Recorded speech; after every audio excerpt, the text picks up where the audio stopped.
Hello everyone. पिछले lecture में हमने थ्री फेज़ इंडक्शन मोटर का टॉर्क स्लिप कैरेक्टरिस्टिक्स देखा था। इस लेक्चर में हम लोग ब्रेकिंग देखने वाले हैं of three phase induction motor. तो जिस तरीके से हमने डीसी सीरीज़ मोटर के लिए इलेक्ट्रिक ब्रेकिंग देखा था, ब्रेकिंग दैट मीन्स कि हम ब्रेक अप्लाई करते हैं टू स्टॉप द मोटर।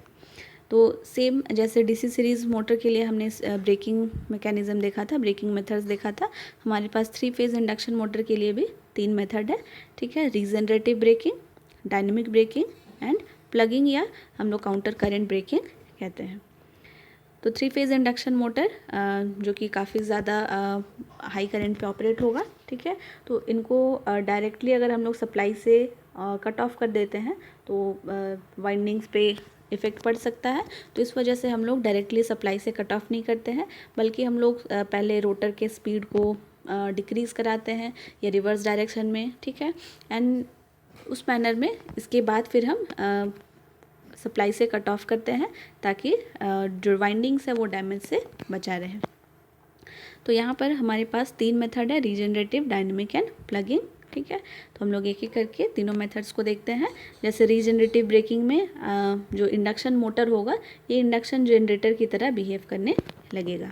ठीक है, डायनेमिक ब्रेकिंग, जिस तरीके से हमने डीसी सीरीज़ मोटर में रोटर के अक्रॉस रेजिस्टर लगाया था, ठीक है, एंड करंट के डायरेक्शन को हमने रिवर्स करा के इस रेजिस्टेंस में एब्जॉर्ब करा लिया था। ठीक है, तो सेम मैनर में हम लोग यहाँ पर डायनेमिक ब्रेकिंग के लिए जो रोटर का फ्लक्स होगा एंड स्टार्टर का जो फ्लक्स होगा, ठीक है, rotor flux and starter flux, इन दोनों के बीच में ठीक है नेगेटिव डायरेक्शन में हम रोटेट करवाएंगे। एंड थर्ड है हमारे पास प्लगिंग। ठीक है, प्लगिंग में जिस तरीके से डीसी सीरीज़ मोटर में हमने सप्लाई के टर्मिनल को इंटरचेंज किया था, ठीक है, पॉजिटिव नेगेटिव, तो रोटर को अगर इनिशियली पॉजिटिव नेगेटिव से कनेक्ट था तो हमने इसको सप्लाई चेंज कर लिया था। ठीक है, हमने नेगेटिव एंड पॉजिटिव किया था। तो सेम मैनर में हम थ्री फेज सप्लाई यहाँ पर प्लगिंग के लिए यूज़ करेंगे। अगर हम RYB अगर हमने इस मैनर में कनेक्ट किया है तो हम इसको एक्सचेंज करके RBY मैनर में हम कनेक्ट करके, ठीक है, स्टॉप कर सकते हैं। ठीक है, तो हम लोग एक एक करके इसको देखेंगे डिटेल में। तो आज हम लोग शुरू करते हैं, दैट इज़ रीजनरेटिव ब्रेकिंग। तो रीजनरेटिव ब्रेकिंग में जो इंडक्शन मोटर होगा वो जनरेटर की तरह बिहेव करने लगता है। ठीक है, और कोई भी मशीन अपने ऑपरेटिंग मोड में को रिवर्स तभी करता है जब उसका वैल्यू उसमें जो करंट फ्लो हो रहा है वो पहले के कंपैरेटिवली हाई हो जाए। ठीक है, दैट मीन्स कि मोटर में सपोज़ IM फ्लो हो रहा था, तो अगर ये IM का वैल्यू और इंक्रीज़ कर गया, ठीक है, तो ये सप्लाई जो सोर्स होगा, सोर्स को ये करंट या फिर जो सप्लाई है वो रिवर्स सप्लाई करना शुरू कर देगा। तो ये इंडक्शन जनरेटर की तरह बिहेव करने लगता है। तो इसको हम लोग समझ सकते हैं, जैसे हमने टॉर्क स्पीड कर्व देखा था, तो हम लोग टॉर्क स्पीड कर्व के हेल्प से हम इसको समझ सकते हैं।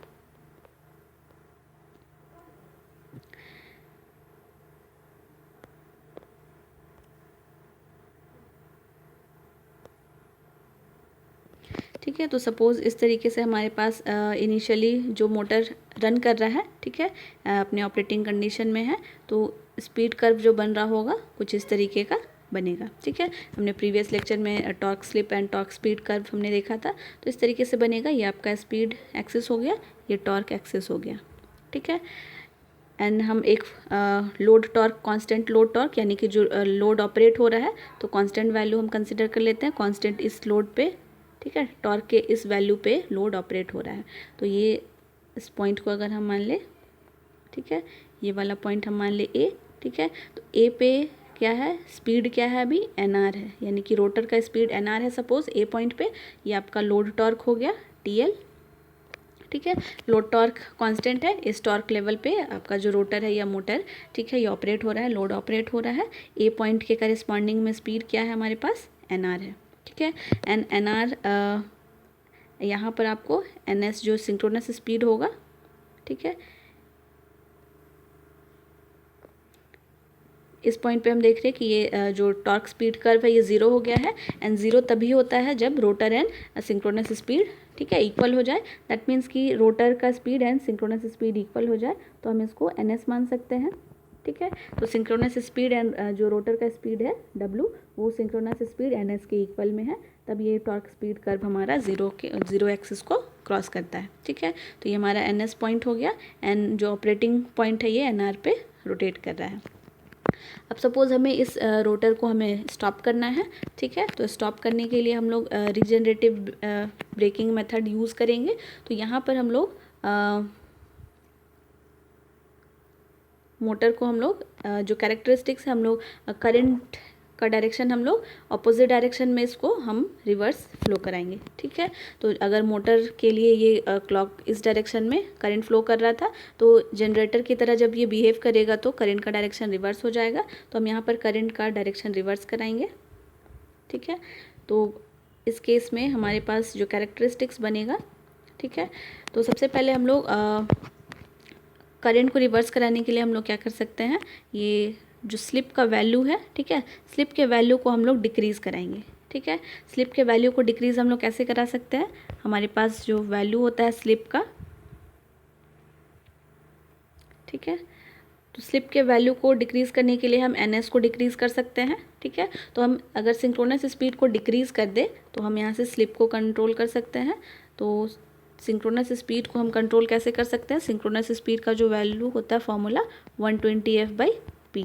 ठीक है। तो P तो पोल हमारा कांस्टेंट होगा। तो यहाँ पर फ्रीक्वेंसी हम देख रहे हैं कि हमारे पास एक टर्म है फ्रीक्वेंसी। तो अगर हम फ्रीक्वेंसी को कंट्रोल कर ले, ठीक है, वेरिएबल फ्रीक्वेंसी ड्राइव्स का यूज़ करके अगर हम फ्रीक्वेंसी को कंट्रोल कर ले तो NS को हम कंट्रोल कर सकते हैं। तो फ्रीक्वेंसी को हम डिक्रीज़ करेंगे तो NS का वैल्यू डिक्रीज़ हो जाएगा। ठीक है। तो सबसे पहले हम यहाँ पर सिंक्रोनस स्पीड को कम कराएंगे। दैट मीन्स कि फील्ड का जो स्पीड है, ठीक है, फील्ड फ्लक्स का स्पीड हम इसको डिक्रीज़ कराएंगे। तो NS का वैल्यू डिक्रीज़ हो जाएगा। तो ये आपका,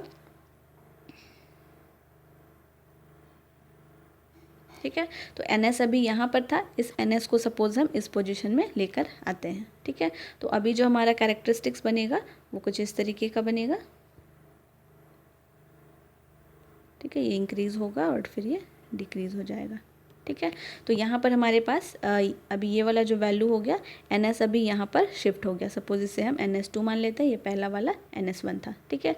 तो ये सिंक्रोनस स्पीड हमारा शिफ्ट होकर पहले आ गया है। दैट मीन्स कि हमने फ्रीक्वेंसी को वैरी करके हमने सिंक्रोनस स्पीड को कम कर दिया है। तो सिंक्रोनस स्पीड कम हो जाएगा तो रोटर का स्पीड भी ऑब्वियसली कम होगा, क्योंकि synchronous speed and rotor speed कभी भी सेम नहीं हो सकता, उसके आसपास रन करता है। तो यहाँ से स्लिप का वैल्यू भी आपको कम मिलेगा। ठीक है। तो जैसे ही हमने NS को डिक्रीज़ किया, सिंक्रोनस स्पीड को डिक्रीज़ किया, तो जो रोटर होगा, रोटर भी सिंक्रोनस स्पीड को, यानी कि NS को हमने डिक्रीज़ कर दिया है। ठीक है। तो NS डिक्रीज़ हो गया है, तो ये जो रोटर का स्पीड होता है वो भी सिंक्रोनस स्पीड को कैच करना चाहेगा, क्योंकि इंडक्शन मोटर में जो रोटर का स्पीड होता है वो सिंक्रोनस स्पीड के आसपास ही होता है। तो ये रोटर भी क्या चाहेगा कि ये सिंक्रोनस स्पीड को कैच करे। ठीक है। बट रोटर आपका रोटेट कर रहा है, एंड किसी भी जो मोशन में आपका कोई भी ऑब्जेक्ट है तो उसको तुरंत ही हम लोग स्टॉप पोजीशन में नहीं ला सकते हैं। ठीक है। वो इनर्शिया की वजह से वो सबसे पहले रोटेट करता रहना चाहेगा, एंड उसके बाद जब उसमें रिवर्स डायरेक्शन में वो फ्लो डायरेक्ट रोटेट करेगा, एंड उसके बाद वो स्टॉप कंडीशन में आएगा। तो हम फ्रीक्वेंसी को वैरी करके सिंक्रोनस स्पीड को हम एट द इंस्टेंट हम डिक्रीज़ कर सकते हैं, बट जो रोटर का स्पीड होगा वो rotor at the instant decrease नहीं होगा। ठीक है। वो सिंक्रोनस स्पीड को फॉलो करना चाहेगा, बट वो तुरंत सिंक्रोनस स्पीड के आसपास नहीं पहुंचेगा, बल्कि इनर्शिया की वजह से वो रोटेट करता हुआ रहेगा। ठीक है। तो यहाँ पर हम लोग अब जो कैरेक्टरिस्टिक्स बनेगा, ठीक है, तो अभी ये ए पे ऑपरेट हो रहा था मोटर। ठीक है। यानी कि रोटर का स्पीड अभी NR ए पॉइंट पे ऑपरेट हो रहा है, एंड जैसे हम सिंक्रोनस स्पीड को रिड्यूस करेंगे NS2 पे जैसे आएगा, तो ये जो आपका रोटर का स्पीड होगा ये भी डिक्रीज़ होना चाहेगा, बट ये तुरंत डिक्रीज़ नहीं होगा। ठीक है। तो इसका जो पोजिशन होगा,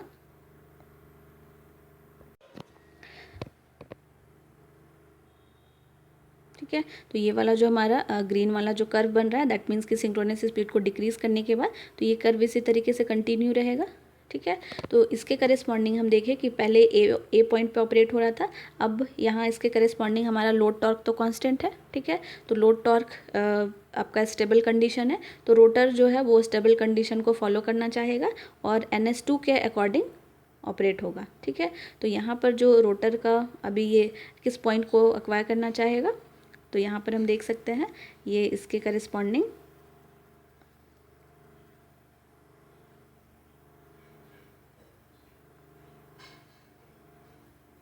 ठीक है। तो ये वाला जो पॉइंट है, ठीक है, तो इसके करेस्पॉन्डिंग ये वाला आपका लोड टॉर्क है, ठीक है। लोड टॉर्क यहाँ पर है, तो इस ए के करेस्पॉन्डिंग यहाँ पर हम देख सकते हैं, तो ये वाले पॉइंट को इस अगर ये ए पॉइंट था तो इसको अगर हम बी पॉइंट कंसिडर करें, ठीक है, तो जो रोटर होगा ये बी पॉइंट पे शिफ्ट हो जाएगा, ठीक है। तो बी पॉइंट पे अभी शिफ्ट हो जाएगा, इस पॉइंट के करेस्पॉन्डिंग ये रोटेट करना शुरू करेगा, ठीक है। एंड इसके बाद फिर ये सिंक्रोनस स्पीड को फॉलो करना चाहेगा, तो सिंक्रोनस स्पीड की तरफ ये, ठीक है, तो सिंक्रोनस स्पीड की तरफ ये आएगा। तो जैसे ही ये इस पॉइंट पे आएगा सिंक्रोनस स्पीड के पास, ठीक है, तो सिंक्रोनस स्पीड के पास जैसे ही ये रोटर पहुंच जाएगा, ठीक है, तो ये इस पॉइंट के करेस्पॉन्डिंग यहाँ पर इसको ऑपरेट होना चाहिए था, ठीक है। इस पॉइंट को अगर हम सी बोल दें, तो इनिशियली ये ए पॉइंट पे ऑपरेट हो रहा था, बट जैसे ही हमने सिंक्रोनस स्पीड को डिक्रीज़ किया तो हमारे पास ये ग्रीन वाला कर्व बनेगा, ठीक है। एंड ग्रीन वाले कर्व के करेस्पॉन्डिंग जो ए पॉइंट है and A and B point के करेस्पॉन्डिंग आपका कांस्टेंट लोड टॉर्क के अकॉर्डिंग ये बी पॉइंट की तरफ शिफ्ट करेगा पहले, ठीक है, क्योंकि इसे ग्रीन वाले कर्व को फॉलो करना है, क्योंकि NS2 जो है ये अभी डिक्रीज़ हो चुका है। तो ये इस तरीके से फॉलो करते हुए सिंक्रोनस स्पीड की तरफ बढ़ेगा, ठीक है। एंड ये पॉइंट सी की तरफ आना चाहेगा, क्योंकि पॉइंट सी जो है ये स्टेबल पॉइंट है, ठीक है, यहाँ पर ये आना चाहेगा। बट इससे पहले कि ये सी पॉइंट तक पहुँचे, इससे पहले ये इसको NS2 वाला पॉइंट मिल जाएगा, ठीक है, NS2 वाला पॉइंट। तो रोटर का स्पीड एंड सिंक्रोनस स्पीड जब यहाँ पर इक्वल हो जाएगा तो यहाँ पर स्लिप का वैल्यू 0 हो जाएगा एंड मोटर आपका स्टॉप हो जाएगा, ठीक है। तो इस तरीके से ये कर्व आपका बनता है, इसको अगर क्लियरली आप देखना चाहें तो इस तरीके से इनिशियली हमारे पास ये कर्व बनेगा, ठीक है, बट यहाँ पर आपका NS1 मानेंगे, ठीक है। Load torque, constant load torque अगर हम देखें तो ये वाला पॉइंट होगा, यहाँ पर आपका ऑपरेट हो रहा होगा ए पॉइंट पे इनिशियली, ठीक है, एंड ये आपका NR होगा, ठीक है, एंड ये आपका लोड टॉर्क, ठीक है। तो यहाँ पर हम लोग ये आपका फर्स्ट कंडीशन है, एंड जैसे ही हम NS को डिक्रीज़ कर देंगे, फ्रीक्वेंसी को डिक्रीज़ करके, तो ये नेक्स्ट जो हमारा कर्व बनेगा वो कुछ इस तरीके का बनेगा, ठीक है। तो यहाँ पर अभी NS2 का वैल्यू हो जाएगा, NS2 डिक्रीज़ हो चुका है, तो पहले ए पॉइंट पे आपका मोटर ऑपरेट कर रहा था, अब ये शिफ्ट होना चाहेगा, ठीक है, इस पॉइंट पे शिफ्ट होना चाहेगा, क्योंकि इस कर्व के, ठीक है, इस NS2 के करेस्पॉन्डिंग यहाँ पर कांस्टेंट लोड टॉर्क के करेस्पॉन्डिंग आपका ऑपरेटिंग पॉइंट ये वाला है, ठीक है। तो ये इस सी पॉइंट पे या बी पॉइंट पे, ठीक है, रोटर का जो स्पीड है वो शिफ्ट होना चाहेगा। रोटर तुरंत ही स्टॉप नहीं होगा या डिक्रीज़ नहीं होगा उसका स्पीड, बट वो धीरे धीरे अपने स्टेबल पॉइंट की तरफ आना चाहेगा, तो ये बी को फॉलो करेगा, ठीक है। तो रोटर का स्पीड अभी, इसके करेस्पॉन्डिंग रोटर का स्पीड अभी यहाँ पर है, ठीक है,